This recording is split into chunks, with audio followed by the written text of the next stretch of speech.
नमस्कार, आप देख रहे हैं आज तक। आपके साथ मैं हूं सईद अंसारी। गंभीर खबर मध्य प्रदेश की आपने सुनी होगी, जहां कल शाम जबलपुर के बरगी डैम में पर्यटन विभाग का एक क्रूज़ तेज़ आंधी के चलते डूब गया। बेहद दर्दनाक यह खबर। अब तक 9 शव मिल चुके हैं। 28 लोगों को सुरक्षित बचा लिया गया।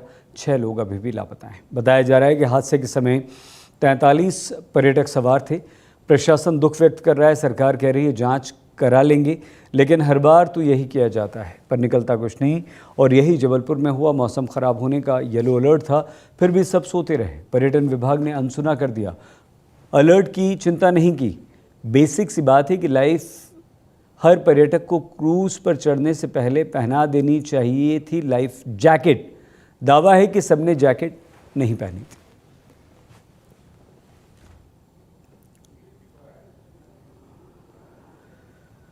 जबलपुर से आई ये तस्वीरें सिस्टम की बड़ी लापरवाही की कहानी कहती हैं। ख़राब मौसम का अलर्ट पहले से था, इसके बावजूद क्रूज़ को पानी में उतरने की आज्ञा कैसे मिली?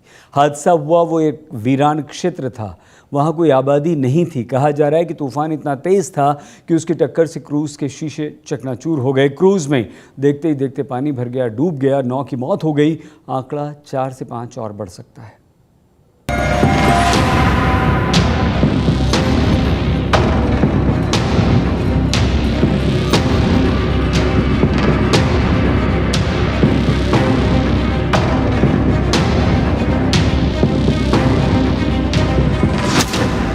नर्मदा में एक क्रूज की जल समाधि।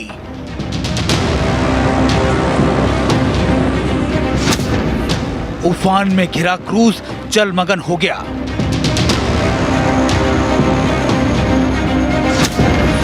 सैर सपाटे के क्रूज से ट्रेजेडी हो गई।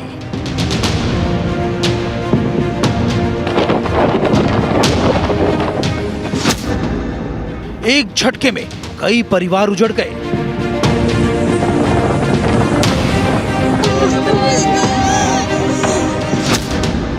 खेल खेल में खतरनाक हादसा हो गया। जब आंखों के सामने मौत जिंदगी दबोच रही हो और आप सिवाय बेबसी के इसे देखते रहने के बजाय कुछ ना कर पा रहे हो, तो उस वक्त की पीड़ा का अंदाजा लगा पाना बहुत मुश्किल हो जाता है। इस क्रूज के साथ एक ऐसा ही दर्दनाक हादसा हुआ। उफान मारती नर्मदा नदी में यात्रियों से भरा ये क्रूज डूब रहा है और कोई चाहकर भी कुछ नहीं कर पा रहा। धीरे धीरे नर्मदा की लहरें इस क्रूज को अपने आगोश में लेने लगती हैं। तस्वीरें बिल्कुल साफ नहीं है, लेकिन ये साफ पता चलता है कि कैसे डूबते क्रूज को बचाने की कोई भी कोशिश कामयाब नहीं हो पा रही। देखते ही देखते ये क्रूज पूरी तरीके से नर्मदा में डूब जाता है। ये दरअसल एक बड़ा वीरान सा इलाका है।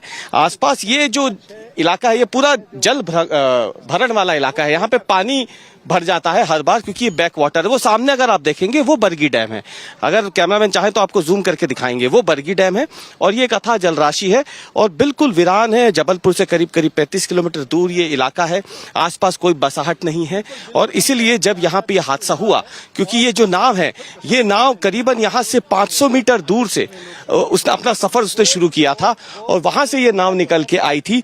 और जब वो यहाँ पहुंची तब तक तो पानी शांत था, लेकिन जैसे ही नाव यहाँ से वापस अपने सफर की ओर घूमी, वापसी सफर की ओर, उसी दौरान यहाँ पे जो है तूफानी हवाएं चलने लगी और ये नाव पलट गई। आपको बता दें कि ये क्रूज मध्य प्रदेश टूरिज्म का है। इस पर सवार होकर सैलानी आनंद लेने निकले थे। क्रूज जब नर्मदा नदी पर बने बरगी डैम पर पहुंचा तो अचानक तेज हवाएं चलने लगी। आंधी इतनी तेज थी कि क्रूज हिचकोले खाने लगा और फिर ये भयानक तस्वीर सामने आई, जिसमें क्रूज डूबता हुआ नजर आ रहा है। क्रूज डूबने की खबर जैसे ही मिली, एसडीआरएफ की टीमें मौके पर पहुंच गई और लोगों को बचाने का काम शुरू कर दिया गया। बरगी डैम जो है यहाँ अपना एक क्रूज चलता है और रिक्रिएशनल एक्टिविटीज़ के लिए चलता है। इसमें जो एक क्रूज जो है हमारी वन ऑफ द क्रूज वो आज कैप्साइज हुई है और उसमें 29 लोग जो सवार थे उसमें से 15 लोगों को सुरक्षित बचाया जा चुका है। सुबह होते होते यूं तो मध्य प्रदेश सरकार की पूरी मशीनरी वहां मौजूद थी। पर्यटक मंत्री मौके पर मौजूद थे।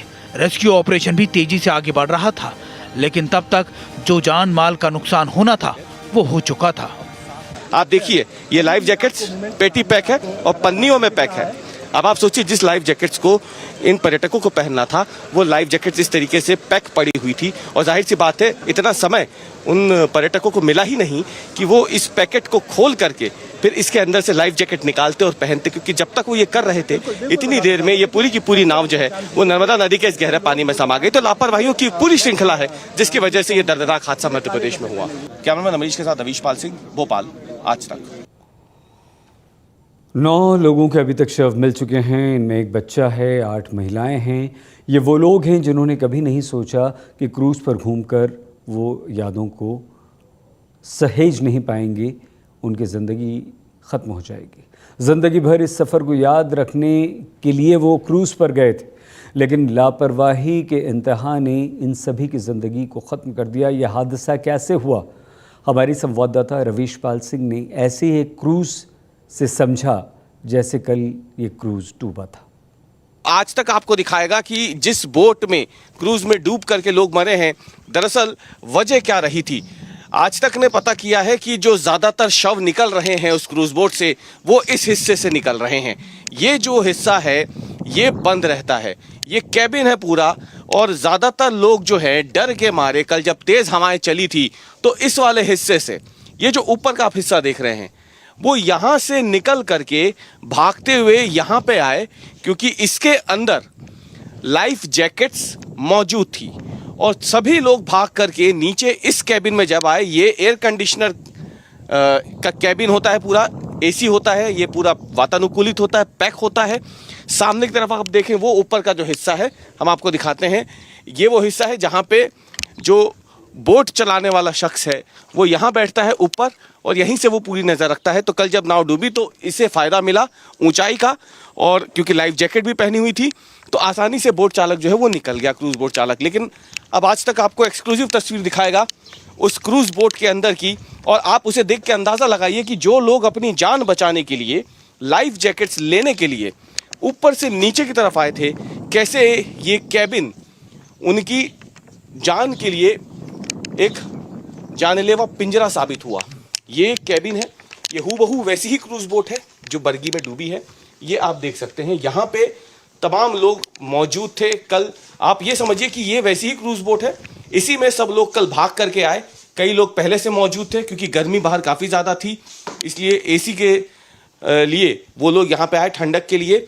लेकिन यहाँ पर ये जो लाइफ जैकेट्स पड़ी हुई आप देख रहे हैं, उसमें भी लाइफ जैकेट्स ऐसी ही रखी हुई थी, और इसीलिए जब क्रूज बोट तेज़ हवाओं में, लहरों में हिलना डुलना शुरू हुई और लोग जो है जैकेट लेने के लिए आए, लेकिन बताया जा रहा है कि जो पानी का दबाव था वो इतना ज़्यादा हो गया था लहरों की वजह से कि ये जो कांच हैं ये सारे कांच टूटे, और उसके बाद इन कांच के भीतर से होता हुआ पानी जो है वो इस जगह में भरना शुरू हुआ, और इसीलिए क्रूज बोट जो है वो पूरी तरीके से महज कुछ मिनटों के भीतर ही, यानी किसी को बचने तक का मौका नहीं मिला, क्रूज बोट डूब गई।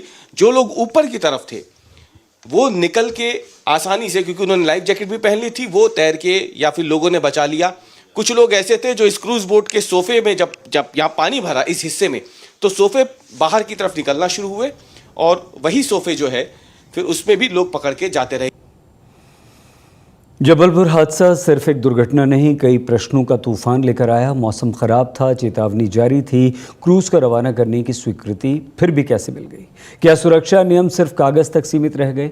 हादसे के समय न लाइफ जैकेट्स थीं न तुरंत कार्रवाई, आखिर इंतज़ार किस बात का? और जब जान पर बनाई तब भी राहत और बचाव में लंबा समय लगा। आखिर ऐसा क्यों हुआ? इतना बड़ा हादसा क्या बचा नहीं जा सकता था?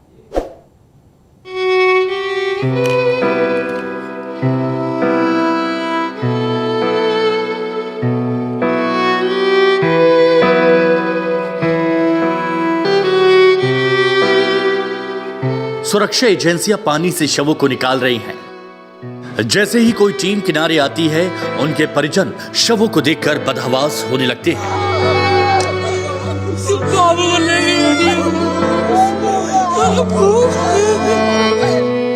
इस हादसे की तस्वीरें इतनी विभत्स और दर्दनाक हैं कि इन्हें हम आपको सीधे सीधे दिखा भी नहीं सकते। एक मां ने अपने बच्चे को लाइफ जैकेट में कसकर बांध लिया, ये सोचकर कि शायद वो अपने साथ अपने 4 साल के बेटे की भी जिंदगी बचा लेगी। लेकिन अफसोस, एक भी जिंदगी नहीं बची। जब मां बेटे का शव पानी से बाहर लाया गया तो जिसने भी देखा उसका कलेजा मुंह को आ गया। मौके पर मौजूद पीडब्ल्यूडी मंत्री राकेश सिंह भी फपक फपक कर रो पड़े। मंत्री राकेश सिंह है, तकरीबन 10 घंटों से रेस्क्यू ऑपरेशन पे निगरानी रखे थे, लेकिन ये जो तस्वीर आई इसने यहाँ मौजूद हर शख्स को गमगीन कर दिया है। आपको बताएं, मंत्री राकेश सिंह भी अपने आप को रोक नहीं पाए हैं, काफ़ी भावुक हो गए हैं। और एक शव अभी बरामद हुआ है एक महिला का। उस महिला ने अपने 4 साल के बेटे को अपने हाथों से पकड़ा हुआ था इस उम्मीद में कि माँ ने लाइफ जैकेट पहनी है तो शायद बेटा भी उस लाइफ जैकेट के साथ सहारे बाहर निकल जाएंगे, लेकिन ऐसा हो नहीं पाया। और अब इस बदकिस्मत पिता की आप बेटी सुनिए, जिनकी पत्नी और जिनका बेटा इस हादसे में लापता है और अभी तक दोनों में से किसी का सुराग नहीं मिल पाया। कोई व्यवस्था नहीं थी, लाइफ जैकेट भी हम खुद ला के पहने, अपने आप सबको बांटी। कितना टाइम मिल पाया पहनने का जैकेट? जैकेट पहनते ही हादसा हो गया सर, बस 2-3 मिनट के अंदर सब कुछ खत्म हो गया। हम डिस्ट्रीब्यूट कर चुका था मैं जैकेट सबको। आप ही नहीं? हाँ, हम 3 लोग थे, एक नीचे से ला के दे रहे थे और एक मुझे पकड़ा रहे थे, मैं सबको दे रहा था। क्रू के लोगों ने कोई मदद नहीं की? 2 ही लोग थे, एक चलाने वाला था, एक उसका असिस्टेंट था, वो नीचे ही नहीं आए, वो तो क्रू संभालने में लगे। सवाल है कि क्या यह महज हादसा था जिसे हादसा समझकर और नियति मानकर भुला दिया जाए, या ये लापरवाही का मामला है जिसकी जिम्मेदारी तय होनी चाहिए। सवाल है कि जब मौसम खराब था तो क्रूज को पानी में उतरने की इजाजत क्यों दी गई? मौसम विभाग ने पहले ही अलर्ट जारी कर दिया था, तो फिर उस अलर्ट को नजरअंदाज क्यों किया गया? यात्रियों को पहले से लाइफ जैकेट क्यों नहीं पहनाई गई? हादसे का इंतजार क्यों? जब वोट में पानी भरने लगा तब भी सबको लाइफ जैकेट क्यों नहीं पहनाया गया? क्या वोट पर जरूरत से कम स्टाफ तैनात थे जिसका क्राइसिस मैनेजमेंट पर असर पड़ा? क्या मध्य प्रदेश सरकार के पास रेस्क्यू के पूरे संसाधन मौजूद नहीं थे? रेस्क्यू में किस घंटे से ज्यादा का वक्त लग चुका है और अभी तक ये पूरा क्यों नहीं हो पाया? अब मध्य प्रदेश सरकार जांच की बात कह रही है। फिलहाल क्रूज सेवा को रोकने का आदेश दिया गया है।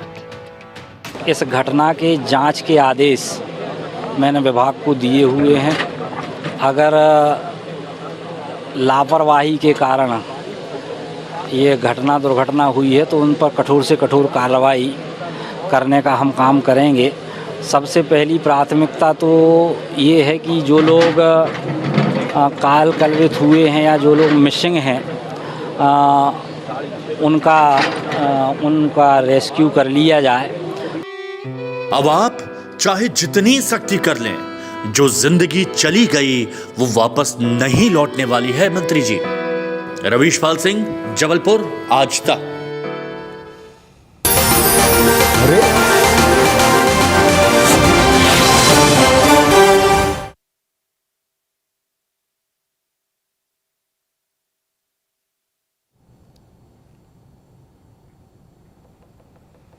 बेहद गंभीर ये हादसा था। बचे हुए लोग ये बताते हैं कि लाइफ जैकेट्स हमें नहीं दी गई। जब क्रूज़ डूबने लगा तब भी लोगों ने कहा कि कुछ लोगों ने लाइफ जैकेट्स खोजी, ढूंढी, लेकिन नहीं निकाल पाए। हादसे पर पर्यटन मंत्री की बात भी आप सुनिए। अपना प्लीज़ बहुत ख्याल रखिएगा। देखते रहिए आज तक। कहा तो ये जा रहा था मंत्री जी कि ये तो कभी डूब ही नहीं सकता। आपने भी वो तमाम तस्वीरें देखी, फिर ये क्या हो गया? अब ये तो जांच का विषय है कि किस कारण से ये डूबा है, क्योंकि ये कैटामैरॉन टेक्नोलॉजी पर ये बना हुआ है। तो ये ऐसा क्रूज है जिसके डूबने की संभावना नगण्य है। अब किस कारण से डूबा है